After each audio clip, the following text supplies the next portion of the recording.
Et ouais, encore un. Bonjour à tous et bienvenue dans cette nouvelle vidéo. Bon, vous l'avez certainement deviné, soit avec ce joli carton, soit avec le titre. Je vais vous présenter aujourd'hui un aspirateur robot. Alors, faut que je vous explique. Fin 2019, j'ai testé un aspirateur robot de chez Ecovacs, le D-Bot 920. Un aspirateur qui faisait plutôt bien le taf, hein, avec cartographie des pièces, avec serpillière pour laver en plus d'aspirer, etc. Un truc assez intelligent et assez convaincant, je dois le reconnaître. Suite à ça, la marque Sigma m'a contacté pour me proposer de tester un de leurs aspirateurs qui proposait les mêmes fonctionnalités, mais à un tarif moins cher que celui que je venais de présenter. Je me suis dit, pourquoi pas. Ensuite, j'ai attendu un petit peu parce qu'il fallait qu'il arrive. Je l'ai reçu au mois de février. J'ai pas eu le temps de le tester avant le confinement. Après, avec le confinement, pour faire des vidéos, c'était un petit peu compliqué. Donc voilà pourquoi la vidéo sort si tard. Mais on va découvrir ensemble aujourd'hui ce Spark 980 de chez Sigma. C'est parti!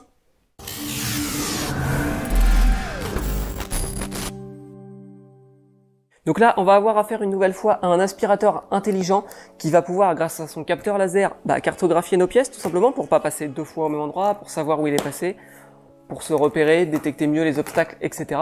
Et un aspirateur robot qui est aussi capable de laver le sol. Ça, c'est plutôt cool. Et dans le carton, on a un carton. Ah, il veut pas venir. C'est bon. Voilà. Un carton dans un carton, ça fait plaisir. Allez, tout de suite, on y va, on le déballe, on ouvre. Alors, en premier, on va retrouver le manuel. Voilà. Ça, on va le mettre de côté parce que le manuel, c'est pour les débutants et ici, on débute plus, quoi. Hop, bon là, on n'a rien d'autre. Notre aspirateur, le voilà, il est beau. Je vais vous le montrer. Je vais d'abord regarder vite fait les accessoires. On a ici un filtre. On a ici, c'est quoi ça? Hop, le chargeur pour brancher la base, hein, l'adaptateur secteur.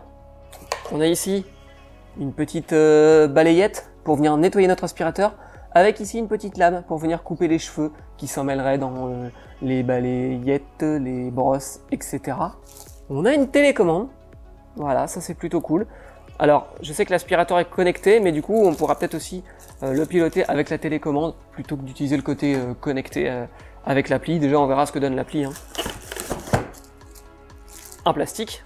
Et dedans, il y avait le réservoir. Alors, je pense que ça, c'est le réservoir à eau, certainement. Ou, ou le réservoir à poussière. Alors, soit c'est le réservoir à eau, soit c'est le réservoir à poussière. Je dirais plutôt le réservoir à poussière, moi. Bon, on va découvrir ça juste après. Je pense que là, à mon avis... voilà, quand on ouvre ici, on va avoir un filtre. À mon avis, ça c'est plus le réservoir à poussière, effectivement. On a ici une petite serpillière en tissu, en coton, je sais pas quoi, enfin une serpillière quoi. Donc pour venir mettre, pas là-dessus, mais sur notre robot. Voilà, on va voir après par la suite où est-ce qu'elle va.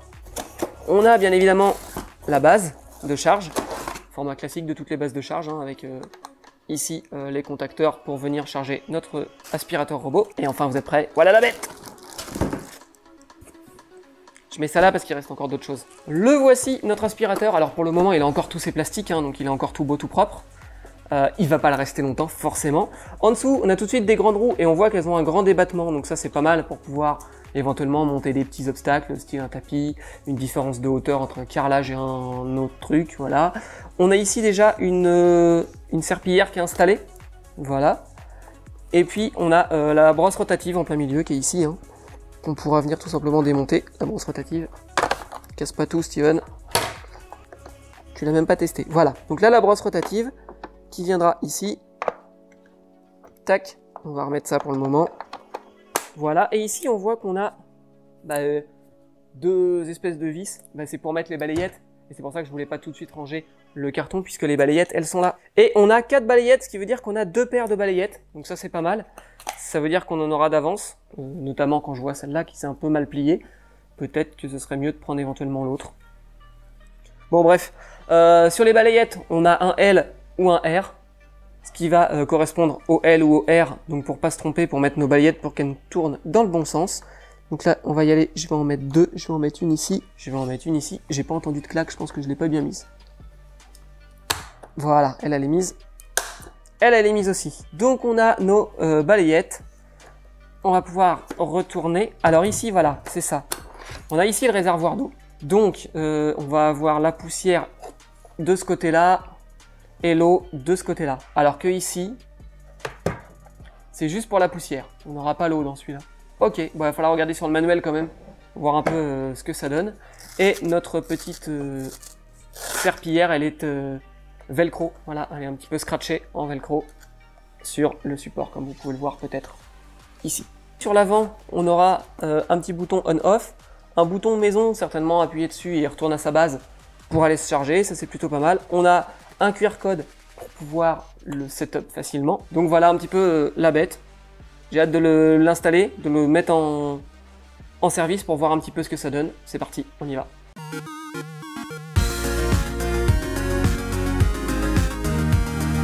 Pour ce qui est de la mise en service du robot, c'est très simple. Une fois qu'on l'a déballé, on va appuyer sur le côté sur le bouton on-off, puis on va prendre son smartphone et on va aller alors soit sur l'App Store d'Apple, soit sur le Play Store d'Android pour aller télécharger l'application Zigma.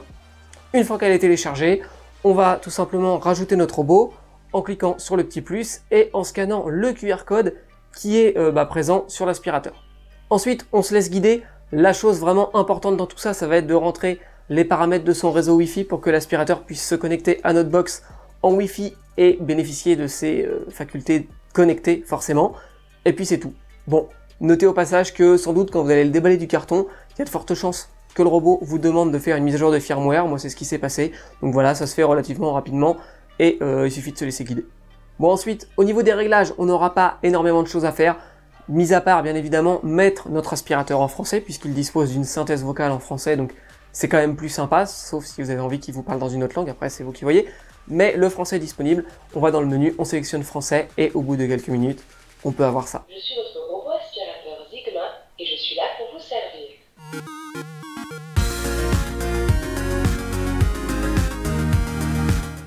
Au niveau de son fonctionnement, ce Spark 980, qu'est-ce qu'il nous propose? Tout d'abord une fonction d'aspiration. Pour un aspirateur, je vous l'avoue, c'est pas banal. Ensuite, une fonction serpillière pour pouvoir aussi laver une fois qu'il a aspiré. Ça, c'est plutôt pas mal. On va avoir une fonction de cartographie grâce à son capteur laser. Vous savez, la petite excroissance qu'on a au-dessus du robot. Et c'est son capteur laser qui va nous permettre de faire des jolies cartes de notre maison. Alors, pas juste pour collectionner des cartes de notre maison, mais surtout pour pouvoir se repérer facilement, pour savoir où il est passé, pour savoir où il n'est pas passé, pour savoir où est-ce qu'il doit se rendre, pour pas passer 15 fois au même endroit et louper d'autres endroits, etc. Et cette cartographie, elle nous sert aussi à définir des zones interdites ou justement des zones cibles. Alors, deux exemples. Une zone interdite, pourquoi? Il se peut que, par exemple, si vous avez un enfant qui va mettre des Lego, des Playmobil, etc., il va laisser un petit peu traîner par terre, vous n'avez pas envie que le robot les aspire. Et on peut tout simplement dire au robot de ne pas les nettoyer la chambre, et on la nettoiera nous-mêmes une fois qu'on aura enlevé tout ce qui gêne, par exemple. Et bien, il suffit de définir la zone interdite et le robot n'ira pas. La deuxième chose, c'est la zone cible. Si par exemple vous voulez nettoyer seulement un seul endroit, par exemple vous avez fait vraiment une tâche, vous avez sali seulement à un seul endroit, et vous pouvez lui dire d'aller dans la zone en question, de nettoyer uniquement cette zone-là. Il va y aller, il va faire son travail, puis après il va retourner à sa base. Bon, la seule limite qui est quand même acceptable, c'est que les zones sont forcément des zones rectangulaires. Et oui, on va pas pouvoir lui faire un rond, un S, etc. En revanche, on pourra définir plusieurs zones si on a envie pour qu'il aille nettoyer plusieurs zones. Ensuite, comme tous les robots de ce genre, ils possèdent une certaine automatisation. On va pouvoir planifier nos nettoyages, donc ça c'est plutôt cool. Il suffit tout simplement d'aller dans la partie planification de l'application. Là, on va pouvoir créer une tâche. On va lui choisir du coup la fréquence, quand, à quel moment, les jours de la semaine, l'heure, etc. Et puis on va lui dire à cette heure-là tu te mets en route, à cette heure-là tu t'éteins, à cette heure-là tu vas te charger, etc. Voilà, vous allez pouvoir l'automatiser un minimum, et ça c'est plutôt cool, parce que je dois avouer que vous partez le matin, le ménage n'est pas fait, vous l'avez planifié dans la journée, vous rentrez le soir, plus rien à faire parce que la maison est propre, c'est quand même sympa. Le robot possède aussi, comme tous les robots aspirateurs, j'ai envie de dire classiques, un détecteur de chute pour ne pas tomber. Voilà, il a des capteurs qui lui permettent, s'il détecte une chute, de s'arrêter. Il va avoir des capteurs qui lui permettent de détecter aussi les objets. Il a son bumper qui lui permet de ne pas aussi rencontrer des objets de manière violente, etc. pour amortir au maximum les chocs si jamais il rencontre un obstacle. Voilà, ça j'ai envie de dire, c'est quand même du classique. L'aspirateur dispose d'une télécommande. À quoi sert-elle? Est-ce que c'est utile ou pas? Alors, déjà, qu'est-ce qu'on peut faire avec cette télécommande? On va pouvoir mettre en marche le nettoyage, mettre en pause le nettoyage, arrêter le nettoyage, demander à l'aspirateur de retourner à sa base. Ça, c'est des trucs un peu classiques, c'est plutôt cool. Quand on n'a pas envie de se baisser pour appuyer sur le bouton, ça peut arriver. Ou s'il n'est pas forcément à portée, mais qu'on a la télécommande à portée, on va pouvoir lui demander de nettoyer ou d'arrêter le nettoyage avec la télécommande. Bon, c'est pas tout, on va pouvoir le guider aussi avec la télécommande grâce aux flèches directionnelles, donc ça c'est cool. Si vous n'avez pas envie d'utiliser l'appli pour définir une petite zone pour qu'il aille nettoyer, vous pouvez tout simplement prendre la télécommande et le guider jusqu'à la zone à nettoyer et le guider sur la zone de nettoyage. Au passage, notez que la télécommande fonctionne avec deux piles de type LR03, les piles AAA, qui sont pas fournies, bien évidemment. Et enfin, dernière fonctionnalité, le robot possède une intégration avec Alexa et avec Google Assistant. Donc là, c'est plutôt cool, puisqu'on va pouvoir carrément donner des ordres à notre robot. Donc plutôt que d'utiliser soit les boutons, soit l'application, soit la télécommande, on va pouvoir carrément le guider à la voix. Et ça, j'avoue que dans le degré de fainéantise, on est pas mal. Alors bon, ça reste limité, hein, ce qu'on va pouvoir lui dire. On va pouvoir lui dire tout simplement de se mettre en route pour nettoyer, de s'arrêter. Et voilà quoi, il n'y a pas énormément de choses. En même temps, c'est un aspirateur, on va pas lui demander de faire le repassage.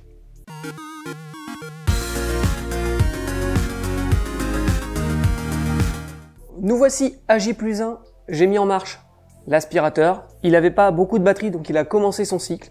Il s'est arrêté, il est retourné se charger.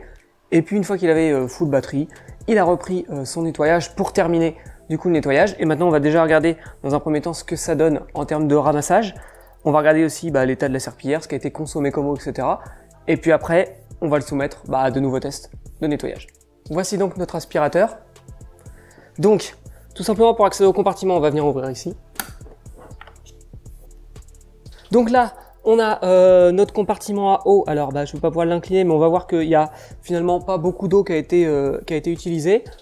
En revanche, la serpillière, elle a ramassé pas mal de poils de chien et on voit surtout que elle s'est un peu foncée, hein, elle a bien frotté le sol, elle a bien nettoyé, donc du coup forcément, ça a un petit peu récupéré de la saleté.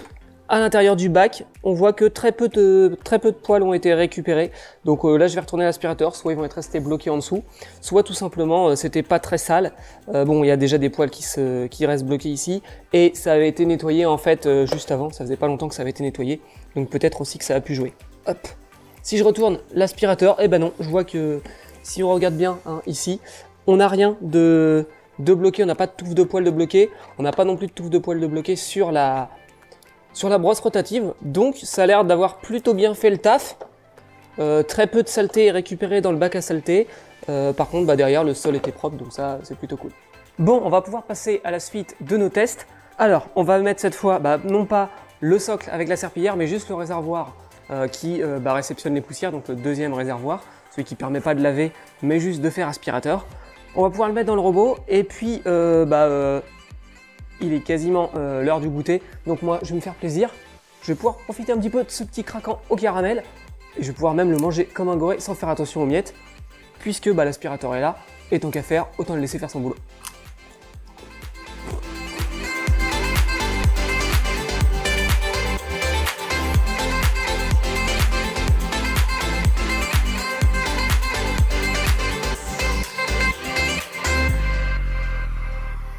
Ça va, vous ennuyez pas trop? Non, parce qu'en fait, il me reste la deuxième moitié à manger.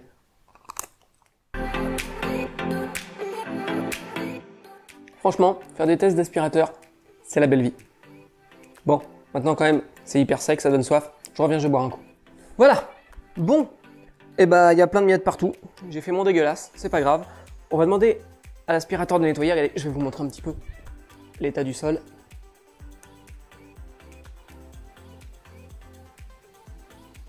Voilà, on voit clairement qu'on a plein de miettes partout.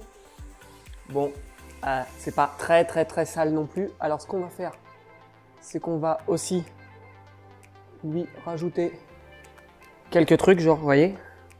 On va mettre un peu de saleté là, parce qu'il y a quelqu'un qui a marché. Et il en a foutu partout. Bon, heureusement que ma femme est pas là, parce que si elle voyait ça, je pense que je me ferais engueuler.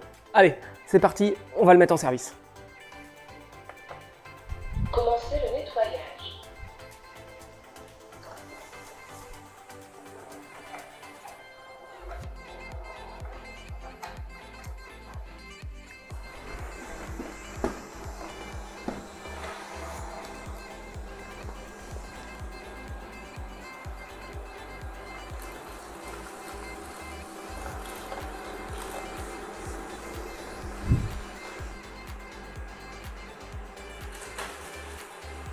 Donc là, je lui fais faire manuellement un seul passage.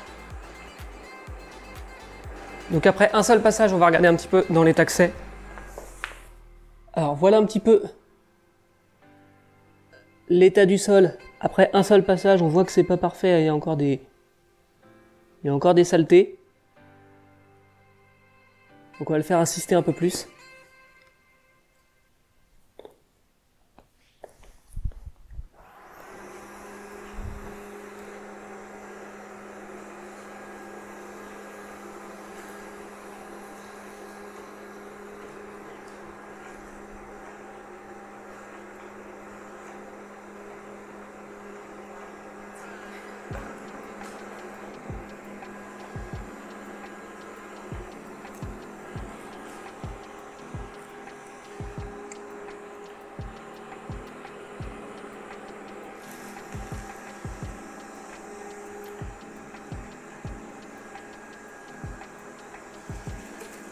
Donc là, au niveau de notre bac à saleté, si on le démonte ici,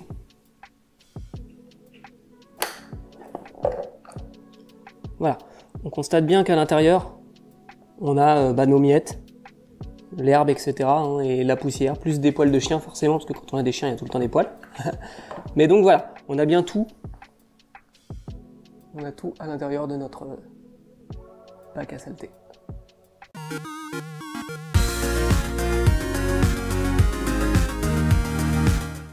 Il est maintenant temps pour moi de vous donner mon avis sur le Spark 980 de chez Sigma. Bon, alors concrètement, qu'est-ce que ça vaut cette petite bestiole? En termes d'aspiration, on est plutôt pas mal. Il y a bien évidemment des aspirateurs qui aspirent plus. Je parle pas forcément d'aspirateur robot, hein, voilà, en capacité d'aspiration. Il existe bien évidemment plus sur le marché. Après, on va y revenir après, mais pour moi, ce genre d'appareil, c'est un appareil d'appoint, voilà. Donc, une aspiration largement suffisante. Si c'est sale, les saletés sont ramassées, hein, comme vous avez pu le voir en image. Et du coup, au final, ça reste suffisant. On sait qu'il est passé une fois qu'il est passé, donc ça c'est cool. Après, il y a quand même quelques petites limites au niveau de l'aspiration. J'y viens juste après. Au niveau du lavage ensuite, avec sa petite serpillière, qui est devenue bien cracra depuis que je l'ai utilisé, hein, c'est plutôt pas mal. C'est même mieux que le D-Bot que j'ai, c'est mieux que les autres aspirateurs avec serpillière que j'ai testé. Franchement, il lave vraiment bien. On a plusieurs niveaux d'eau qu'on va pouvoir choisir. Hein. À partir du moment où on lance le nettoyage, on a un petit réglage, on va pouvoir choisir la puissance d'aspiration et le niveau d'eau qu'on veut, plus ou moins élevé. Et franchement, je dois dire que moi je l'ai mis direct au maximum, puisque je sais que mon D-Bot que j'ai, je trouve assez moyen, même au max, le niveau d'eau. Donc je me dis, celui-là, je vais le mettre direct au max. Et ben, j'ai été vraiment surpris parce que le sol était vraiment mouillé et il a une technique particulière pour nettoyer qui fait qu'au final, ça fonctionne plutôt bien et c'est plutôt propre. La technique particulière, oui, effectivement, ce genre d'aspirateur, quand ils aspirent, par exemple, ça donne ça, donc c'est assez linéaire en termes d'aspiration. Et en termes de lavage, on a un chemin un peu particulier, là, et du coup, on voit bien qu'il fait ce qu'il appelle un nettoyage en Y, donc il va repasser, faire des petites manœuvres, etc. Il va mettre un peu plus de temps, mais du coup, la contrepartie, c'est que c'est beaucoup plus propre. Donc, c'est un véritable bon point pour cet aspirateur au niveau du nettoyage. Ensuite, la cartographie, c'est ok, rien à dire. Moi, ça cartographie sans problème la maison. Les obstacles sont bien évidemment identifiés, ils sont contournés. Il n'a pas eu de soucis avec des choses qu'il n'aurait pas détectées ou quoi. Vraiment, au niveau de ça, c'est impeccable. Au niveau de son fonctionnement, c'est plutôt pas mal. Voyons un petit peu ce que ça donne avec l'application. Je suis parti d'une batterie à 100%, j'ai fait un nettoyage en mode aspiration. Et le robot a mis 29 minutes pour faire 31 mètres carrés et il a utilisé seulement 29% de batterie. Donc, je vous laisse faire les calculs. Vous pouvez largement faire votre maison qui fait 80 ou 100 mètres carrés avec, ça ne devrait pas poser trop de soucis. Si jamais vous avez une trop grande maison, un manoir, un château, que sais-je, eh ben c'est pas grave. Il s'arrête en cours de route, il va se recharger et quand il est full batterie, il reprend là où il en était arrêté pour terminer son cycle, puisque je vous rappelle, comme il cartographie, il sait où il est passé, il sait où il n'est pas passé, donc il pourra reprendre sans problème. Au niveau du mode serpillière, c'est un petit peu plus lent. Vous le voyez ici, moi il a mis 52 minutes pour faire 32 mètres carrés. Après, la différence, hein, ça s'explique par le chemin, comme je vous ai expliqué tout à l'heure. On a un chemin qui va être un peu moins linéaire, il va faire plus de manœuvres, etc. pour essayer de frotter au max et d'attaquer le sol sous plusieurs angles, en fait, pour mieux nettoyer. Et donc, il met un peu plus de temps, mais finalement, si le résultat, il est là à l'arrivée, je pense que l'essai est réussi. Bon, et au niveau du bruit, bah oui, parce que j'en vois déjà certains d'entre vous qui vont me mettre en commentaire, puisque c'est un aspirateur robot, est-ce qu'on peut faire la sieste pendant qu'il est en train d'aspirer? Est-ce qu'il va nous déranger pendant la sieste, etc. Bon les gars, la sieste, ok, c'est primordial, je suis d'accord. Du coup, il fait du bruit, mais pas tant que ça, je l'ai trouvé un peu moins bruyant peut-être que mon D-Bot. Est-ce qu'on peut faire la sieste à côté? On l'entend quand même un peu. Alors après, vous avez différentes puissances d'aspiration, donc vous pouvez essayer de faire la sieste en le mettant un petit peu moins fort. Mais bon, quoi qu'il arrive, c'est quand même un aspirateur, donc il y a quand même un petit peu de bruit. Mais je trouve que celui-ci, il s'en sort plutôt pas mal en termes de bruit. Quelques mots rapides sur l'application Sigma. Qu'est-ce que j'en ai pensé? Bah, la première chose, c'est qu'elle est très stable. J'ai pas eu de crash de l'appli, elle s'est pas fermée, elle a pas figé, etc. J'ai pas eu de lag. C'est assez fluide quand on navigue dans les menus, donc ça c'est cool. Après, l'application, j'ai un petit bémol, moi, c'est sur la récupération des infos en temps réel quand l'aspirateur fait son petit truc, quoi. Puisque parfois ça met un peu de temps, ça met quelques secondes avant de réactualiser la carte, etc. Donc le suivi il est en temps réel, mais il peut y avoir un léger décalage. Voilà, faut le savoir. Après pareil, l'estimation du temps, de la surface qui a été réalisée, etc. Ça s'actualise pas forcément facilement, on n'a pas de bouton pour réactualiser, voilà, donc c'est au fur et à mesure que ça remonte, j'ai l'impression. Donc voilà, c'est pas 100% réaliste. Après, est-ce qu'on a vraiment besoin de suivre à la seconde près, au centimètre près, l'évolution de son robot? Je suis pas sûr. Bon, tout à l'heure, quand je vous présentais l'aspiration du robot, je vous disais que ça pouvait avoir ses limites et que c'était pour moi un aspirateur d'appoint. Pourquoi? C'est une précision que je fais à chaque fois quand je teste un aspirateur robot. Tout simplement parce que ça n'empêche pas de passer l'aspirateur. Voilà, c'est quelque chose d'appoint qui vient en complément pour peut-être passer moins souvent l'aspirateur, par exemple une fois la semaine au lieu de le passer 2 fois. Mais voilà, il y a toujours des zones où il peut pas aller. Par exemple sous certains meubles, puisque oui, il est quand même assez haut, donc il y a des endroits où il va pas aller. Derrière le canapé, par exemple, s'il y a des endroits qui sont pas assez larges, il pourra pas passer non plus, hein, voilà, puisqu'il est quand même beaucoup plus large que le tuyau de l'aspirateur, on est d'accord. Ensuite, il fait pas non plus le dessus des plaintes, clairement, donc la poussière qui pourrait s'accumuler, etc., ou les poils qui pourraient s'accumuler, si vous avez des animaux, sur le dessus des plaintes, ça va pas être fait. Et puis, ça a aussi un peu ses limites au niveau des coins, même s'il y a les balayettes qui tournent et qui essayent de ramener la poussière. Bon, c'est pas 100% nickel non plus, mais ça, c'est tous les aspirateurs robots, hein. C'est pas un problème de solution générale, c'est vraiment tous les aspirateurs de ce type-là. C'est pour ça que je le mentionne à chaque fois. Pour moi, ça reste quelque chose d'appoint, mais ça vous affranchira pas totalement de passer l'aspirateur. Désolé.